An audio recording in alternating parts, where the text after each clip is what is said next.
ನಮಸ್ಕಾರ ಗೆಳೆಯರೇ. 30 ದಿನಗಳ ನಂತರ ನಿಮ್ಮನ್ನ ಮತ್ತೆ ಭೇಟಿ ಆಗ್ತಾ ಇರುವುದಕ್ಕೆ ನನಗೆ ತುಂಬಾ ಖುಷಿ ಆಗ್ತಾ ಇದೆ. ಕೆಲವು ಅನಿವಾರ್ಯ ಕಾರಣಗಳು ಮತ್ತು ಚಾನೆಲ್ನ ಟೆಕ್ನಿಕಲ್ ಸಮಸ್ಯೆಗಳಿಂದ ವಿಡಿಯೋ ತರುವುದಕ್ಕಾಗಿ ಆಗಿರಲಿಲ್ಲ. ಸೊ ಇಷ್ಟು ದಿನ ವಿಡಿಯೋ ಮಾಡದೇ ಇರುವುದಕ್ಕಾಗಿ ದಯವಿಟ್ಟು ಕ್ಷಮಿಸಿ. ಹಾಗೇನೆ ನೀವು ತೋರ್ತಾ ಇರುವ ತಾಳ್ಮೆ ಮತ್ತು ಕಾಯುವಿಕೆಗೆ ತಕ್ಕಂತೆ ಇವತ್ತು ಒಂದು ಸೂಪರ್ ಟಾಪಿಕ್ ಅನ್ನು ತಂದಿದ್ದೇನೆ. ಸೊ ಬನ್ನಿ ಇವತ್ತಿನ ಈ ಇಂಟ್ರೆಸ್ಟಿಂಗ್ ಟಾಪಿಕ್ ಕಡೆ ಹೋಗೋಣ. ಸೊ ಗೆಳೆಯರೆ, ಕೇವಲ ಒಂದು ಕ್ಷಿಪಣಿಯ ಹೆಸರು ಕೇಳಿದರೆ ಸಾಕು, ಇವತ್ತು ಶತ್ರು ರಾಷ್ಟ್ರಗಳ ನಿದ್ದೆ ಗೆಡ್ತಾ ಇದೆ.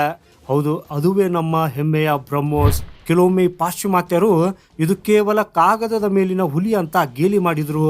ಆದರೆ ಇವತ್ತಿಗೆ ಅದೇ ಬ್ರಹ್ಮೋಸ್ ಕ್ಷಿಪಣಿಯನ್ನು ಖರೀದಿಸುವುದಕ್ಕಾಗಿ ಇಡೀ ಪ್ರಪಂಚವೇ ಭಾರತದ ಮುಂದೆ ಕ್ಯೂ ನಿಂತಿದೆ.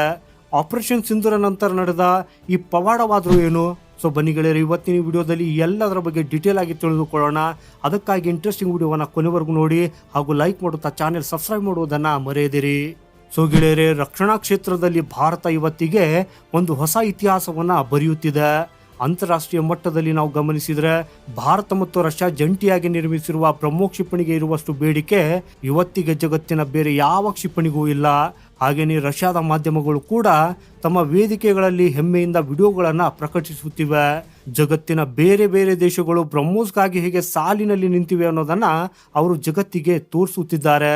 ಗೆಳೆಯರೆ, ನಿಮ್ಗೆಲ್ರಿಗೂ ಗೊತ್ತಿರುವಂತೆ ಫಿಲಿಪೈನ್ಸ್ ದೇಶವು ಈಗಾಗಲೇ ಬ್ರಹ್ಮೋಸ್ ಅನ್ನು ಖರೀದಿಸಿ ತನ್ನ ನೌಕಾಪಡೆಗೆ ಸೇರಿಸಿಕೊಂಡಿದೆ. ಆದರೆ ಇದು ಕೇವಲ ಆರಂಭವಷ್ಟೇ. ಇತ್ತೀಚೆಗಷ್ಟೇ ಭಾರತದ ರಕ್ಷಣಾ ಕಾರ್ಯದರ್ಶಿಗಳು ಒಂದು ಬೃಹತ್ ಸುದ್ದಿಯನ್ನು ಖಚಿತಪಡಿಸಿದ್ದಾರೆ. ಅದೇನೆಂದರೆ ವಿಯೆಟ್ನಾಂ ದೇಶ ಕೂಡ ಬ್ರಹ್ಮೋಸ್ ಖರೀದಿಸುವುದಕ್ಕಾಗಿ ಸಂಪೂರ್ಣ ಸಿದ್ಧವಾಗಿದೆ ಅಂತ. ಹಾಗೂ ಇದು ಸರಿಸುಮಾರು $650 ಮಿಲಿಯನ್ ಮೌಲ್ಯದ ಬೃಹತ್ ಒಪ್ಪಂದ. ಹಾಗೂ ಇದರ ಬೆನ್ನಲ್ಲೇ ಇಂಡೋನೇಷ್ಯಾ ಕೂಡ $500 ರಿಂದ $600 ಮಿಲಿಯನ್ ಮೊತ್ತದ ಬ್ರಹ್ಮೋಸ್ ಒಪ್ಪಂದಕ್ಕೆ ಸಹಿ ಹಾಕುವುದಕ್ಕಾಗಿ ತುದಿಗಾಲಲ್ಲಿ ನಿಂತಿದೆ. ಅಂದರೆ ಕೇವಲ 3 ದೇಶಗಳಿಗೆ ನಾವು $1 ಬಿಲಿಯನ್ ಗಿಂತಲೂ ಹೆಚ್ಚಿನ ಮೌಲ್ಯದ ಕ್ಷಿಪಣಿಗಳನ್ನು ಮಾರಾಟ ಮಾಡಲಿದ್ದೇವೆ. ಆದರೆ ಗೆಳೆಯರೆ, ಭಾರತದ ಲೆಗಾಸಿ ಇಲ್ಲಿಗೆ ಮುಗಿಯುವುದಿಲ್ಲ. ಆಗ್ನೇಯ ಏಷ್ಯಾದ ದೇಶಗಳಾದ ಥೈಲ್ಯಾಂಡ್, ಬ್ರೂನಿ ಮತ್ತು ಮಲೇಷ್ಯಾ ಕೂಡ ಇದನ್ನು ತೆಗೆದುಕೊಳ್ಳುವುದಕ್ಕಾಗಿ ತೀವ್ರ ಆಸಕ್ತಿ ತೋರಿಸಿವೆ. ನಾವು ಸ್ವಲ್ಪ ದೂರ ದಕ್ಷಿಣ ಅಮೆರಿಕಾದತ್ತ ಮುಖ ಮಾಡಿದರೆ ಬ್ರಾಜಿಲ್, ವೆನಿಜುವೆಲಾ, ಚಿಲಿ ಮತ್ತು ಅರ್ಜೆಂಟೀನಾ ದೇಶಗಳು ಸಹ ಬ್ರಹ್ಮೋಸ್ ಕಡೆಗೆ ಒಲವು ತೋರಿವೆ. ಹಾಗೂ ಇನ್ನು ಮಿಡಲ್ ಈಸ್ಟ್ನ ಬಗ್ಗೆ ಹೇಳುವುದಾದರೆ ಈಜಿಪ್ಟ್, ಸೌದಿ ಅರೇಬಿಯಾ, UAE ಮತ್ತು ಇತ್ತೀಚೆಗೆ ಅಮೆರಿಕಾದ ಕಂಗಣಿಗೆ ಗುರಿಯಾಗಿರುವ ಒಮಾನ್ ದೇಶಗಳು ಕೂಡ ಬ್ರಹ್ಮೋಸ್ ಅನ್ನು ತಮ್ಮ ಸೇನೆಗೆ ಸೇರಿಸಿಕೊಳ್ಳುವುದಕ್ಕಾಗಿ ಪ್ರಯತ್ನಿಸುತ್ತಿವೆ. ಆಫ್ರಿಕಾ ಖಂಡದಲ್ಲಿ ದಕ್ಷಿಣ ಆಫ್ರಿಕಾ ಕೂಡ ಈ ಪಟ್ಟಿಯಲ್ಲಿದೆ. ಕೇವಲ ಉತ್ತರ ಅಮೆರಿಕಾವನ್ನು ಅಂದರೆ ಅಮೆರಿಕ, ಕೆನಡಾ, ಮೆಕ್ಸಿಕೋ ಹೊರತುಪಡಿಸಿ ಯುರೋಪ್, ಏಷ್ಯಾ ಸೇರಿದಂತೆ ವಿಶ್ವದ ಪ್ರತಿಯೊಂದು ಖಂಡದಲ್ಲೂ ಇವತ್ತಿಗೆ ಬ್ರಹ್ಮೋಸ್ ತನ್ನ ಛಾಪು ಮೂಡಿಸಿದೆ. ಗೆಳೆಯರೆ, ಜಗತ್ತಿನಲ್ಲಿ ಇಷ್ಟೊಂದು ಬಹುಬೇಡಿಕೆ ಇರುವ ಬೇರೊಂದು ಕ್ಷಿಪಣಿಯನ್ನು ನೀವು ಹುಡುಕಿದ್ರೂ ಸಿಗೋದೇ ಇಲ್ಲ. ಸೊ ಈಗ ನಮ್ಮ ಹೆಮ್ಮೆಯ ಬ್ರಹ್ಮೋಸ್ ವಿರುದ್ಧವಾಗಿ ನಮ್ಮ ಶತ್ರು ರಾಷ್ಟ್ರಗಳಾದ ಈ ಚೀನಾ ಮತ್ತು ಪಾಕಿಸ್ತಾನದ ಪರಿಸ್ಥಿತಿಯತ್ತ ಒಮ್ಮೆ ಕಣ್ಣಾಯಿಸೋಣ. ಗೆಳೆಯರೆ, ಇವರಿಬ್ಬರು ಸೇರಿ ಜಂಟಿಯಾಗಿ JF-17 ಥಂಡರ್ ಅನ್ನೋ ಯುದ್ಧ ವಿಮಾನವನ್ನು ತಯಾರಿಸಿದ್ದಾರೆ. ಆದರೆ ಇವರು ಎಷ್ಟೇ ಕೊಚ್ಚಿಕೊಂಡ್ರು ವಾಸ್ತವದಲ್ಲಿ ಯಾವ ದೇಶವು ಇದನ್ನು ಖರೀದಿಸುವುದಕ್ಕಾಗಿ ಮುಂದೆ ಬರ್ತಾ ಇಲ್ಲ. ಹಾಗೇನೆ ಇದರ ಪ್ರಸ್ತುತ ಬಳಕೆದಾರರನ್ನ ನೋಡಿದ್ರೆ ಕೇವಲ ಮಯನ್ಮಾರ್, ನೈಜೀರಿಯಾದಂತಹ ದೇಶಗಳು ಮಾತ್ರ ಇವೆ. ಮಯನ್ಮಾರ್ ಯಾಕಂದ್ರೆ ಈ ಮಯನ್ಮಾರ್ನಲ್ಲಿರುವ ಸೇನಾ ಆಡಳಿತಕ್ಕೆ ಚೀನಾ ಸಪೋರ್ಟ್ ಮಾಡ್ತಾ ಇದೆ. ಆದರೂ ಅಲ್ಲೇ ಸ್ವತಃ ಪ್ರತಿಭಟನಾಕಾರರು ಒಂದು J-17 ವಿಮಾನವನ್ನು ಹೊಡೆದುಳಿಸಿದ್ರು. ಹಾಗೂ ಇನ್ನು ಪಾಕಿಸ್ತಾನದ ಆರ್ಥಿಕ ಸ್ಥಿತಿ ಹೇಗಿದೆ ಅನ್ನೋದು ಇಡೀ ಪ್ರಪಂಚಕ್ಕೆ ಗೊತ್ತೇ ಇದೆ. ಸೊ ಇಂತಹ ಕಳಪೆ ಗುಣಮಟ್ಟದ ಶಸ್ತ್ರಾಸ್ತ್ರಗಳನ್ನು ನಂಬಿ ತೆಗೆದುಕೊಳ್ಳುವವರು ಯಾರಿದ್ದಾರೆ ಹೇಳಿ? ಒಂದು ಕಡೆ ಭಾರತದ ಬ್ರಹ್ಮೋಸ್ $ಬಿಲಿಯನ್ ಡೀಲ್ಗಳನ್ನು ಮಾಡ್ತಾ ಇದ್ರೆ, ಈ ಚೀನಾ ಪಾಕ್ ರಕ್ಷಣಾ ಉಪಕರಣಗಳು ಗಿರಾಕಿಗಳಿಲ್ಲದೆ ಧೂಳು ತಿನ್ನುತ್ತಿವೆ.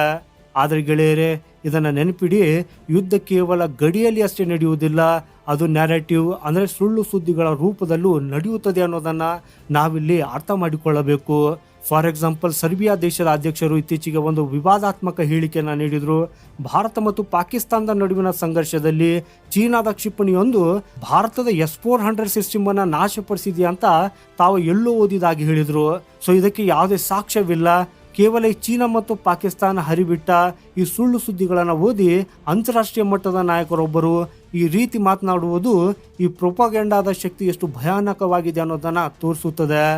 ಗೆಳೆಯರೆ, ಭಾರತದ ಸೇನಾ ವ್ಯವಸ್ಥೆ ಮತ್ತು S-400 ಅತ್ಯಂತ ಭದ್ರವಾಗಿದೆ ಅನ್ನೋದು ನಮ್ಗೆಲ್ರಿಗೂ ಗೊತ್ತು. ಆದರೆ ಇಲ್ಲಿ ಪ್ರಪಂಚಕ್ಕೆ ಸುಳ್ಳು ಸುದ್ದಿ ಬೇಗ ತಲುಪುತ್ತದೆ. ಈ ಪಾಶ್ಚಿಮಾತ್ಯರ ಸುಳ್ಳು ಪ್ರಚಾರವು ಎಷ್ಟರ ಮಟ್ಟಿಗಿತ್ತಂದ್ರೆ 2023-24 ಸುಮಾರಿಗೆ ಅಮೆರಿಕದ ರಕ್ಷಣಾ ತಜ್ಞ ಆಸ್ಲೆಟ್ ಟೆಲಿಸ್ನಂತಹ ಅನೇಕರು ಬ್ರಹ್ಮೋಸ್ ಕೇವಲ ಕಾಗದದ ಮೇಲೆ ಮಾತ್ರ ಅದ್ಭುತವಾಗಿದೆ, ಯುದ್ಧ ಭೂಮಿಯಲ್ಲಿ ಇದು ಉಪಯೋಗಕ್ಕೆ ಬರುವುದಿಲ್ಲ ಅಂತ ಭಾರತವನ್ನ ಲೇವಡಿ ಮಾಡಿದ್ರು. ಆದರೆ ಕಾಲ ಎಲ್ಲದಕ್ಕೂ ಉತ್ತರ ನೀಡುತ್ತದೆ. ಆಪರೇಷನ್ ಸಿಂಧೂರ್ ನಡೆದಾಗ ಇವರೆಲ್ಲರ ಬಾಯಿ ಮುಚ್ಚಿಸುವಂತ ಘಟನೆ ನಡೆದಿತ್ತು. ಪಾಕಿಸ್ತಾನದ ಅಡಗು ತಾಣಗಳನ್ನ ಅವರ ಸೌಲಭ್ಯಗಳನ್ನ ನಾಶ ಮಾಡುವುದಕ್ಕಾಗಿ ಭಾರತ ಇದೇ ಬ್ರಹ್ಮೋಸನ್ನ ಅತ್ಯಂತ ಯಶಸ್ವಿಯಾಗಿ ಬಳಸಿಕೊಂಡಿತ್ತು. ಸೊ ಇದರ ಸೂಪರ್ ಸಾನಿಕ್ ವೇಗ ಮತ್ತು ಕರಾರುವಕ್ಕಾದ ಗುರಿಯನ್ನ ಕಣ್ಣಾರೆ ಕಂಡ ಪ್ರಪಂಚ ಅಕ್ಷರಶಃ ಬೆಚ್ಚಿ ಬಿದ್ದಿತ್ತು. ಅವತ್ತಿಗೆ ನಮ್ಮನ್ನ ಗೇಲಿ ಮಾಡಿದ ಅದೇ ತಜ್ಞರು ಇವತ್ತಿಗೆ ತಲೆ ತಗ್ಗಿಸುವಂತಾಗಿದೆ.